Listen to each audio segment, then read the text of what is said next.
नमस्कार साथियों, स्वागत है आपका आपके अपने YouTube चैनल मेंस एजुकेशन में। आज के इस वीडियो में मैं आपको बताऊंगा रोद रस, उसकी परिभाषा और महत्वपूर्ण उदाहरण। साथियों, जो रोद रस है उसका स्थायी भाव है क्रोध। तो चलिए स्टार्ट करते हैं आज का हमारा महत्वपूर्ण टॉपिक। ये कक्षा 9वीं से लेकर के 12वीं तक के विद्यार्थियों के लिए और कंपटीशन एग्जाम में भी ये पूछा जाता है।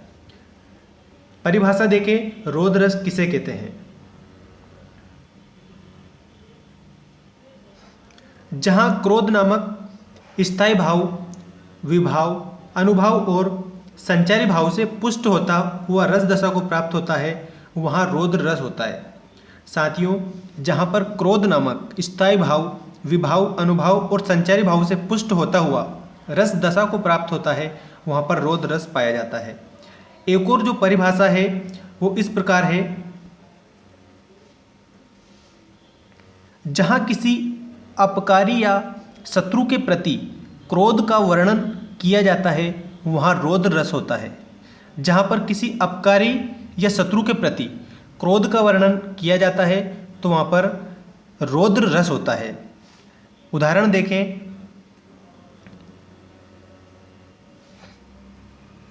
सुनत लखन के वचन कठोरा, परसु सुधारी धरेउ कर घोरा।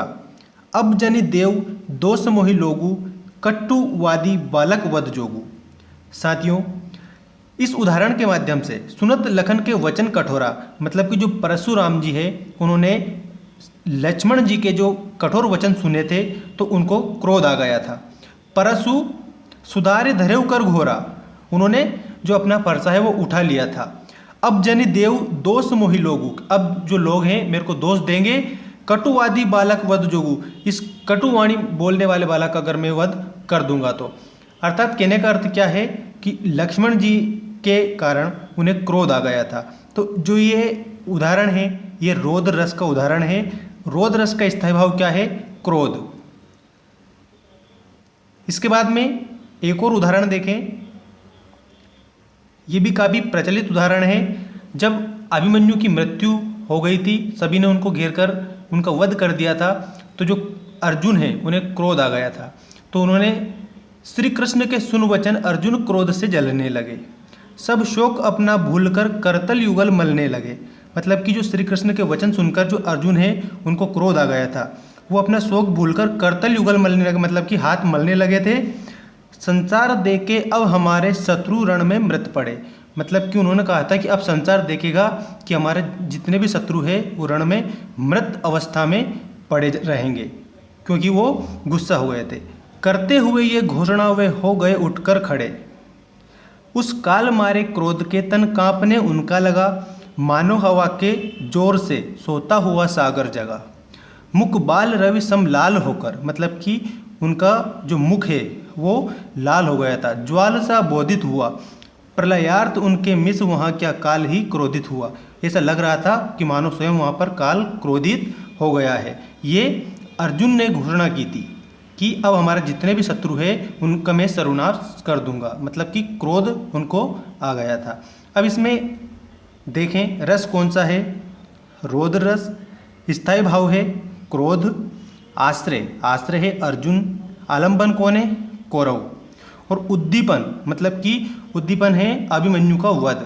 अभिमन्यु के वध के कारण उन्हें गुस्सा आया था, मतलब कि क्रोध आया था। और अनुभव है हाथ मलना, घोषणा करना, मुख लाल होना और तन कांपना। इसके बाद में संचारी भाव। संचारी भाव क्या है? उग्रता आदि, ये संचारी भाव है।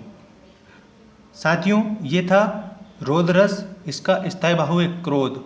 दो उदाहरण मैंने आपको बताए, जिसमें से एक जो पहला उदाहरण है यह है सुनत लखन के वचन कठोरा, परसु सुधारि धरेउ कर घोरा। अब जन देव दोष मोहि लोगु, कटुवादी बालक वध जोगु। मतलब कि परशुराम जी ने कहा था कि अब मुझे कोई दोष मत देना अगर मैं इस बालक का वध कर दूं तो। इसके बाद में जो दूसरा उदाहरण है वो श्री कृष्ण के सुन वचन अर्जुन क्रोध से जलने लगे, सब शोक अपना भूलकर करतल युगल मलने लगे। संसार देखे अब हमारे शत्रु रण में मृत पड़े, करते हुए ये घोषणा वे हो गए उठकर खड़े। उस काल मारे क्रोध के तन कांपने उनका लगा, मानो हवा के जोर से सोता हुआ सागर जगा। मुख बाल रवि सम लाल होकर ज्वाल सा बोधित हुआ, प्रलयार्थ उनके मिस वहाँ क्या काल ही क्रोधित हुआ। मतलब उन्हें जो अर्जुन है उन्हें काफ़ी क्रोध आ गया था क्योंकि उनके पुत्र का वध कर दिया था अभिमन्यु का। इसमें रस अगर पूछ रहे तो आप बताएंगे रोध रस है, स्थायी भाव होता है क्रोध, और आश्रय, आश्रय क्या बताया है अर्जुन, आलम्बन है कौरव, क्योंकि कौरवों के कारण ही उन्हें गुस्सा आया था, और उद्दीपन क्या है अभिमन्यु का वध, कौरवों ने अभिमन्यु का वध कर दिया था इसलिए।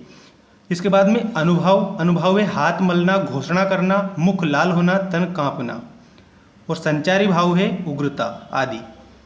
Friends, if you want more latest update, please do subscribe our YouTube channel Men's Education. Thanks for watching. Take care.